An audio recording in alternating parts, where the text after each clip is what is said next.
Hello, my name is Jeff Jimiolo, and today I'm going to talk about the universal laws.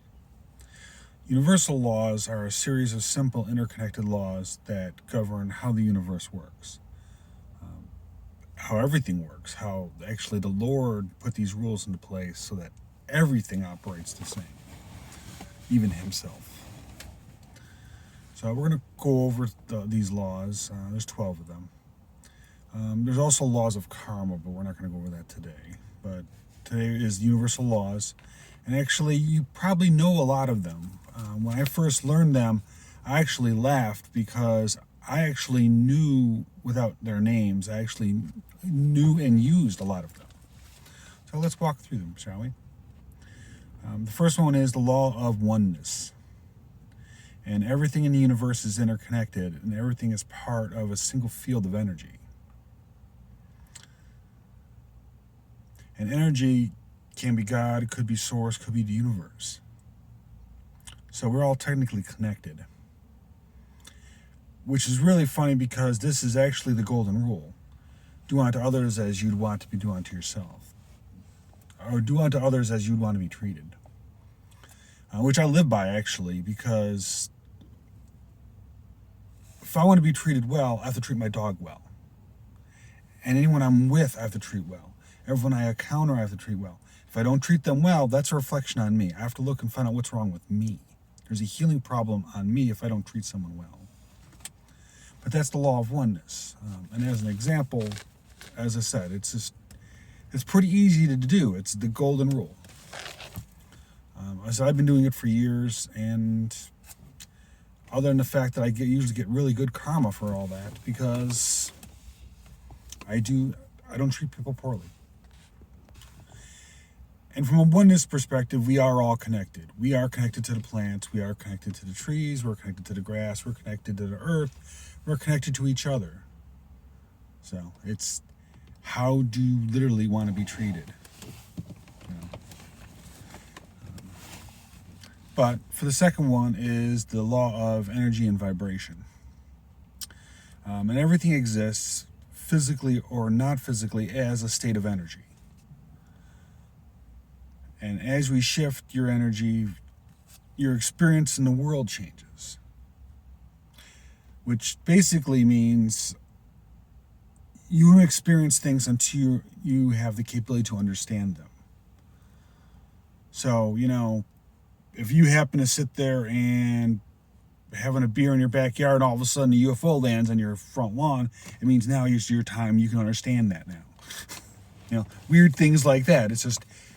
It's right up there with what the Lord would say is the Lord doesn't give you more than you can handle. It's the same thing. You don't get more than you can deal with at the current moment. But it involves your energy itself. And as you begin to experience events, new circumstances present themselves into your new level of consciousness. So your consciousness keeps going up as new things happen to you. And changing your vibration is like changing a radio station. You simply just step into it in this new level of consciousness. You would be surprised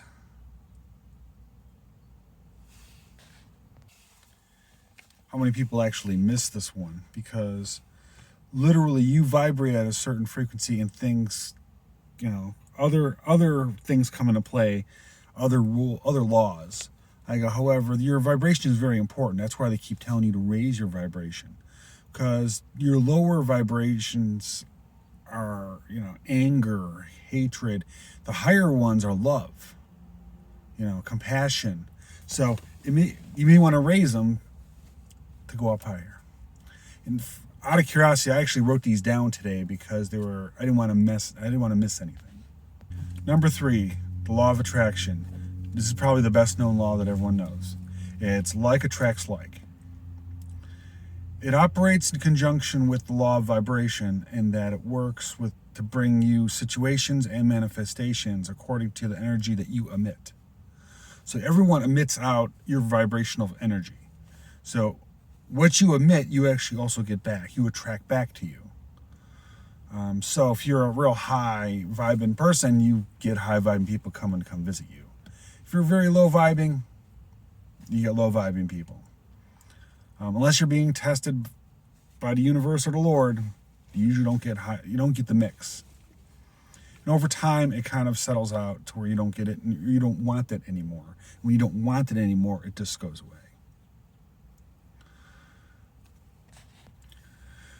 From the article I was reading, it's some people believe it's like a magnet, that you attract what you want, but it's like what I've also read. It's more like inertia. An object in motion stays in motion. So if you think about a thought, the longer you stay with that thought, like keeping that thought in motion, the more energy that thought has. And you become more and more likely to get similar thoughts that bring you closer to the desired action. Largely, that's all that means is the more you think about something, the more other things that are similar that'll come to it to help provide direction for you, I guess you could say. But that's basically the law of attraction. Number 4, the law of correspondence. As above, so below. It means that you are created with universal energy and consciousness to have the ability to command and impress upon it. Spiritually, things happen above before they happen in the world. In the spirit realms, that's where all the plans are done. It just manifests differently down here. Up in the spiritual realms, I can be say a doctor. Cause malpractice and kill somebody accidentally. Down here, it has to reflect somehow. So, as above, so below. Because I was penalized up there, I'll be penalized down here.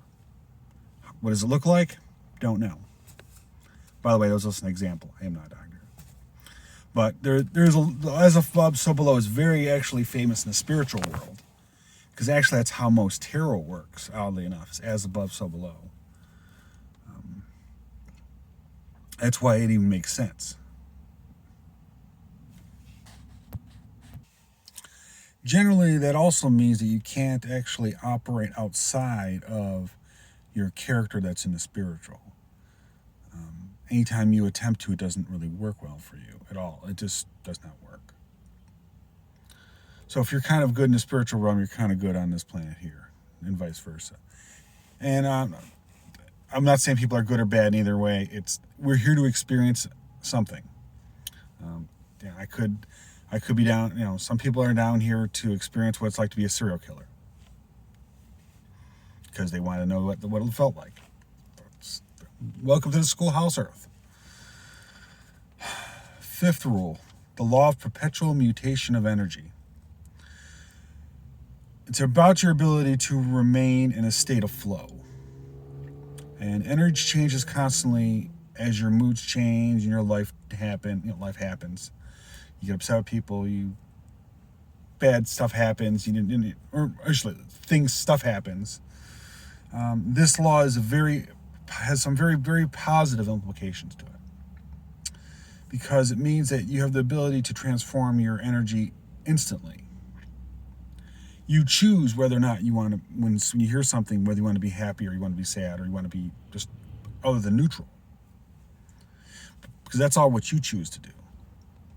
And like I said, everyone has the ability to transmute energy. They start out that way. Unfortunately, some people lose some of the laws as, I don't know. I just know that generally the laws always work. As I said, some people have the ability to transmute positive things to negative things to positive things. Number 6, the law of inspired action. This is just an extension of actually the law of attraction, in that your thoughts and your feelings about those thoughts are only one part of the vibrational equation. Equally important is that the actions that you take. So just because you want something, you have to kind of work toward going there. And oddly enough, your spirit team, 9 times out of 10, will kind of bump you into the correct direction to go. But your actions are always inspired by your current mood. And your actions always reflect your vibration. So literally, you want to sit on the couch and eat ice cream, you sit on the couch and eat ice cream. It's just because you're not taking any inspired action, your dreams aren't going to really come true.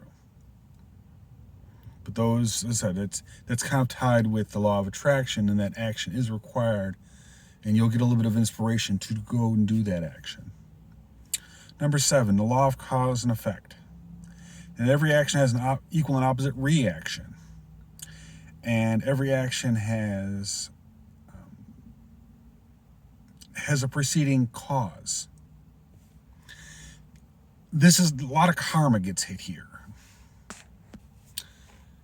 You do something to somebody, and you get karma back. the effect. You go over and you punch somebody, that person could punch you. Or if that person does nothing, you are not in balance anymore, and at that point, cause and effect means something's going to happen to you. But that's a lot where karma comes in. It's very easy on this planet because there's a lot of physical laws about cause and effect.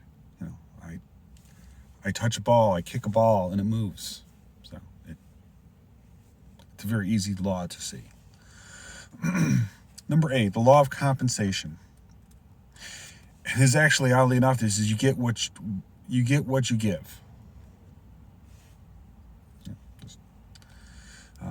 Similar to cause and effect, if you give constant negativity, you will receive constant negativity in return. It's just think like it. You gotta think it like, well, you sow when you're reaping. You get what you put into it. The compensation you receive is always proportional to the input you give. So if you put no input into something, you don't really put a lot of effort into it, you don't get a lot out. Law of compensation. Number 9, the law of relativity. Oddly enough, this is the law of non-judgment. It states that everything that we experience is inherently neutral. Crazy as it sounds. But when we judge things as good or bad, we actually restrict our ability to step back and view the experience from a neutral perspective. Let me read that again for you. It's very important.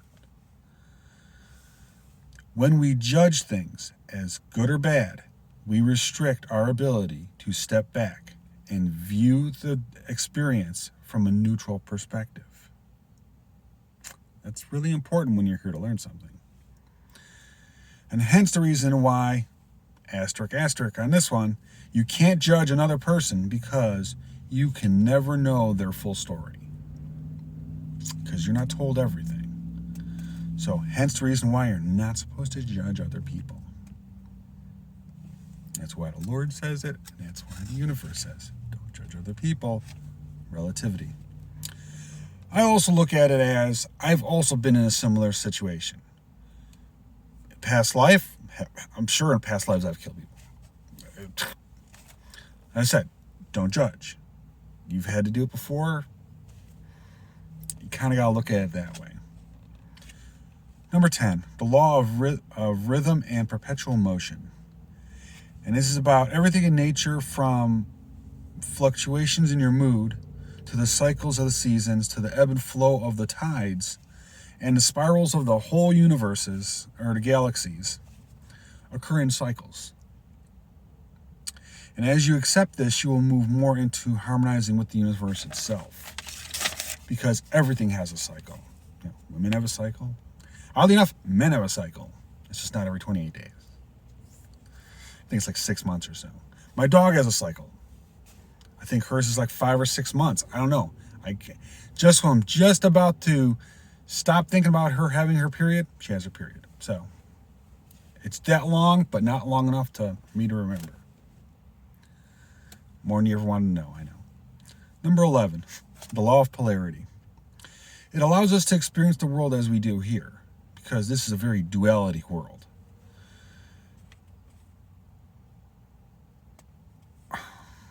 Even though the universe at large exists in a state of oneness with non-duality, our experience is inherently very dualistic. We feel hot, we feel cold. We feel good, we feel bad. Always the opposite allow us to appreciate everything in life. That's why you have the extreme, so that you can appreciate it.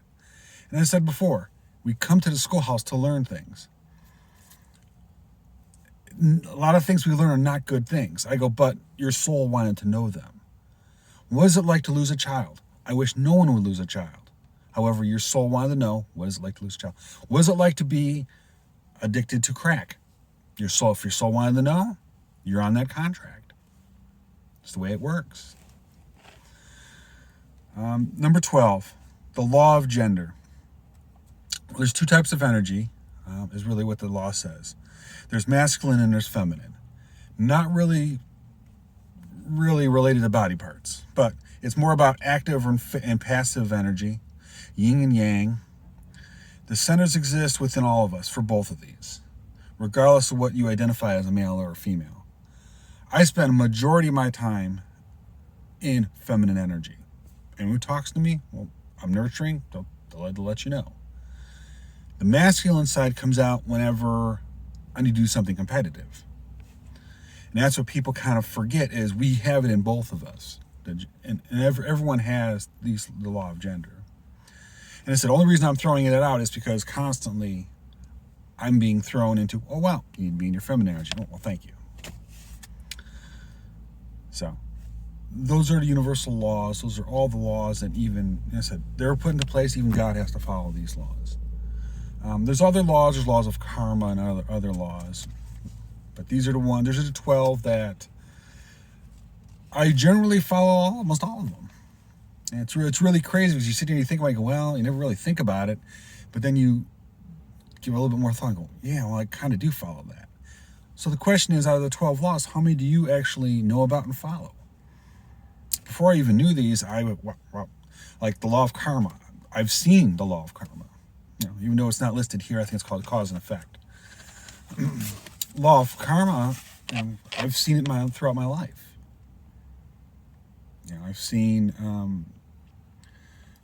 example is my adopted father treated me horribly, beat me all the time and everything else. I go, but at the same time, I learned discipline, I learned everything else, and in contrast, my little brother, who didn't get hit, didn't get touched at all, has a discipline problem, has all kinds of problems throughout his entire life. I broke out of my addictions. He did not. As I said, it's just, when you look at it, it's like there is something to be learned everywhere. And I said, law of karma is no different. I had when I was married, my wife, after being married for 5 years, decided she wanted to retire at 30 years old. I said, I'm not working anymore. What do you do now? They called it a Canadian retirement. She just decided not to look for work anymore. Okay. So now that means anytime she needed more money, okay, we're together, living together, we're in the same house, I'd have to get another job. Excuse me, how about you get a job? I have one. It pays pretty good money. But it was never like that. It was retirement. So ultimately, in the end, karma did come and bite her, because she actually does not have a green card, and her passport expired. So really the only legal reaction that could happen to her is she gets deported, because she does not have a valid passport. She can't go. She can't come back into the country. So when she eventually gets caught, won't be coming back. But not my doing. I'm not the one who made it all expire. But anyway, as I said, when you pay attention, I would strongly encourage you to pay attention in your life to find out what universal laws and what you've been through, because chances are you know quite a bit of them. You just didn't know what they were called. So I strongly encourage you to go reread them and look them over. Thanks. Bye.